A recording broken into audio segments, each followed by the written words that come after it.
Hello, everyone. I am so proud of you all for making it this far in the class. It's a lot going on, and y'all are hanging in there. And so I just want to commend you for doing that because it's a lot of work and you are all just pulling through. So good job on what you're doing. I do see what you're doing. I am there. It's hard for me to comment on every single video and everything, but I want you to know I do see what you're doing. And I see that you guys are doing great work. So you are progressing in the way that I like to see, which is nice. I want to talk about this article, about the article that I gave you, the later school times from Z's to A's, and go over what the importance of that is as we are moving to doing the full speech. I want you to know why I did that. Everybody gets full credit. If you turned it in, you get full credit, and you'll see why. There's not a whole lot of like wrong answers for this assignment. It's more about how you use it. So I give this assignment to you because it shows you how to look at an article, a newspaper article, a reading, a source that you are using for your speeches. And it shows you, it gives you the opportunity to figure out where you can place it in your speech and how you can use the information.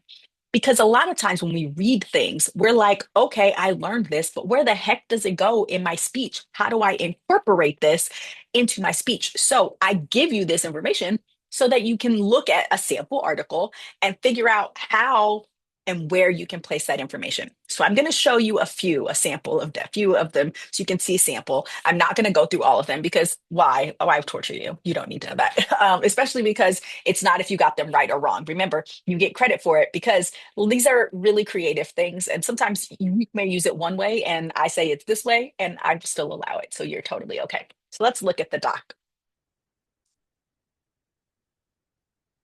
So, of course, I've already broken it down into certain sections for you, and I highlighted the correct answers for these. So, let's discuss them. So, we have the first one at the summer winds down, another new school year brings fresh notebooks, sharp pencils, and for many kids, a new cycle of sleep deprivation.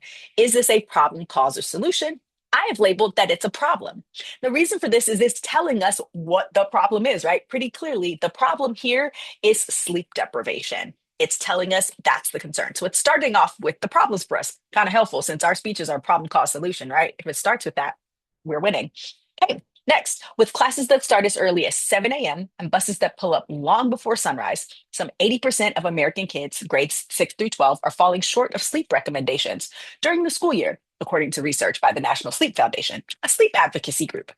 This is a problem. Again, continuing to show us and illustrate what this problem is and how severe it actually is. Right? So, still a problem. Next, we have overtired kids, studies suggest, struggle with depression. They gain weight and get in more car accidents. Their grades suffer. And many turn to caffeine with questionable results for productivity and unknown effects on the development of young brains. This one, this one is both a problem and a cause. It just depends on how you want to use it. So in this, it's a problem, right? They have depression, they get in more car accidents, they have weight gain, their grades suffer. But then there's a cause in here that says, and many turn to caffeine with questionable results for productivity and unknown effects on the development of young brains. The caffeine part is cause. Why is there sleep deprivation? Well, if you read the rest of the article, and then even here, it's showing us that caffeine can cause this. Caffeine is actually fueling the problem. So, why do we have sleep deprivation in teens? Well, caffeine, one of those reasons. So, we have our first cause popping up.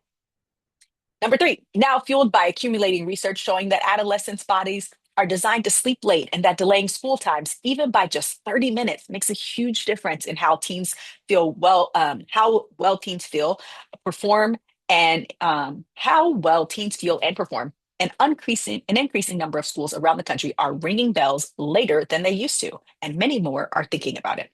This is our first solution, folks. They are saying that what's the solution? How do we solve sleep deprivation in teens?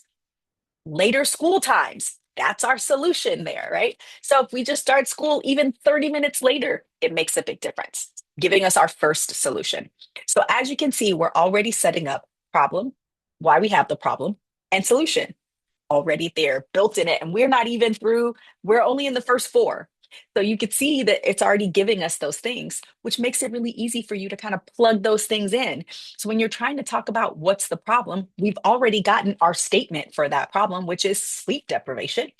And we have some evidence for that, right? We've got some source citations. We could say, according to research by the National Sleep Foundation, 80% of American kids grades 6 through 12 are falling short of sleep recommendations. Now I have my example. And then I just elaborate on that and talk about why, in my own words, why this is a problem. So you can see how we're taking what's in this article and automatically plugging it in to our speech and finding ways to utilize it. Super helpful. Okay. And then we have number four. At the same time, however, there are strong pockets of resistance to change from administrators and parents who think that bus schedules will get too complicated, that starting later will interfere with after school programs, or that kids will simply just stay up later if they know they can sleep in a little bit more. Y'all, this is a cause, right? This is why kids are having sleep deprivation. You know what? Because fuddy duddies will not let people change the school times. They are like, no, we have to start early. See, that's the problem. School starts too early and people don't want to change. There's another reason why. It's a cause. We have that there.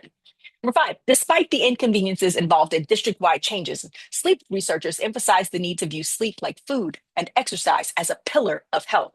Folks, this is a solution. It is saying if you can view sleep like the other things we see in health, as far as like nutrition and exercise, we need to put sleep in the same way. So it should be food, exercise, sleep, right? All a part of bringing and raising a healthy child and a healthy person. That's a solution. We got to change our perspective. Number six, there are all these other things we do to ensure success for our kids, and getting them to have adequate sleep is probably one of the most important things you can do, says Judith Owens, a sleep researcher at Brown Medical School in Providence, Rhode Island. Parents need to take this as seriously as eating right, using seatbelts, and putting on sunscreen. This, folks, is a solution. It's continuing on the idea that we need to view sleep as important as nutrition and exercise, right? And here's another thing. Here's another one. You can use this as a source citation too, right? This would be according to Judith Owens, a sleep researcher at Brown Medical School in Providence, Rhode Island. Parents need to take this seriously as eating right, using seatbelts, and putting on sunscreen. Now you got another source citation. See, this is really how we use these articles. And oftentimes we don't understand what we're reading and how to plug it in. But this makes it really clear for you to see where you can plug those things in. I'm going to do one more so I can show you something that I think is really unique. And highlighted it for you. So I'm skipping to number 25. Tired teens may also be vulnerable to falling asleep at the wheel. In two studies, one out of Kentucky, published in 2008, and one done in Virginia, that was presented at a sleep meeting earlier this year, scientists linked early high school start times with higher rates of car accidents. In the Virginia study, there were 65.4 crashes for every 1,000 teen drivers in the city with an early start time, and 46.2 per 1,000 in a neighboring city with a later start time. This is a difference of 40%. This is a problem and a solution, and it just depends on how you want to use the data. So, because it gives you pre data, like things that happened before the school districts made the change, we can use it for that. So if we're using if we're talking about in our problems, that it's sleep deprivation. And remember, all the way up, we talked about car accidents, that they are getting in more car accidents because of the sleep deprivation. Still problems, by the way. If I'm doing this, now I can add a source citation there because this one gives me that. So it's still a part of my problems. So I could say, in Virginia, if I'm saying that sleep deprivation and car accidents, I could say, according to a Virginia study, you want to do some research and find out where it is, but so you know how to use it. According to a Virginia study, 65.4 crashes for every 1,000 teens were happening with schools that have early start times. Now you've got data to back up the thing that you made when you talk about that. Now, to use it as a solution, you want to use the after data, right? So you want to give us before and after. If you're going to use it as a problem, you don't need to give us the after data. You just need to give us the before, like the stuff, how it started. If you're using it as a solution, you want to show that there has been an improvement. So you need to provide both parts of the data. So if I were putting it as a solution, I would say it's really important for us to change these school times. According to a Virginia study, there were 65.4 crashes for every 1,000 teens in the city that had early start times. But we see the car crashes decreasing to 46.2% out of 1,000, or 46.2 out of 1,000 in a neighboring city that had a later start time. Folks, this is a difference of 40%. So just moving your start times makes a huge difference for students at school and can help your adolescents stop being sleep deprived.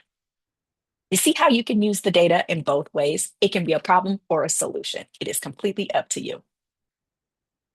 Hope this helps you see how we can do that. And as we're moving to delivering the full speech, which we'll be doing this week as well, you'll see that this information is super beneficial. It helps you be able to take that information that you've read, those sources, those newspaper articles, the books, the websites, all that stuff, and be able to plug it in directly into your speech and know how to place it.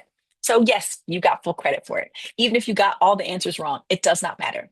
I'm sure you could see how using some of this information can allow you the opportunity to use it. Maybe it's a problem or a cause or a solution. It's completely up to you and what you're able to do with that and how you're able to plug it in. You can see some are pretty obviously a problem or pretty obviously a solution, but sometimes it's maybe one or the other, or it could be used for all three. Just know how to take that data and put it in your speeches to support your claims that you're making. Good luck, folks. You're doing great.